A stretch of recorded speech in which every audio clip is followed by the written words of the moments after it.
Hello everyone, maayong adlaw sa inyong tanan. For today's video guys, ni Atay pasalubong galing sa aking in-laws, sa aking mother-in-law tsaka father-in-law na galing sa Capiz. Meron dyan guys na pinasugbo na tinatawag. Yung saging yan siya guys na nilagyan ng asukal na tinunaw, tapos yan ano yan, mais na minatamis na crispy yan siya. Tapos merong tuyo, merong bagoong na niluto ng aking hipag. Tapos ito guys, lupo, dahon ng lupo. Masarap ito guys, nilalagay sa munggo, ginisang munggo na may kalabasa.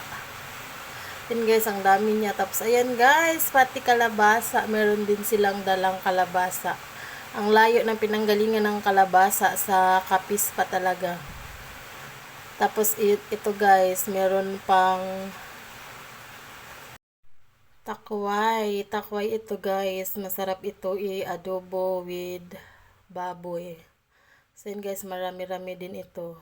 Yung asawa ko lang meron ito kasi ayaw daw nila kumain. Ayan siya guys. Tapos meron pang ibang mga tuyo na nakabalot-balot yan siya kasi yung hipag ko. Mayroon daw silang tindahan, tapos nire-repak-repak nila yung mga tuyo. Tapos ito guys, meron ding hibi, yung parang hipon siya na pino, maliliit, pinatuyo. Masarap din yun siya sahog. Tapos meron ding munggo, 2 balot. At ito naman guys, bagungon, galing naman ito sa bayaw ko, kapatid ng aking asawa. Kasi ano sila, nasa tabing dagat lang. Yan, pinupulot lang yan sa kanila guys. Tapos ito naman, merong crabs. At meron pa guys, meron ding ginamos or bagoong na talaba.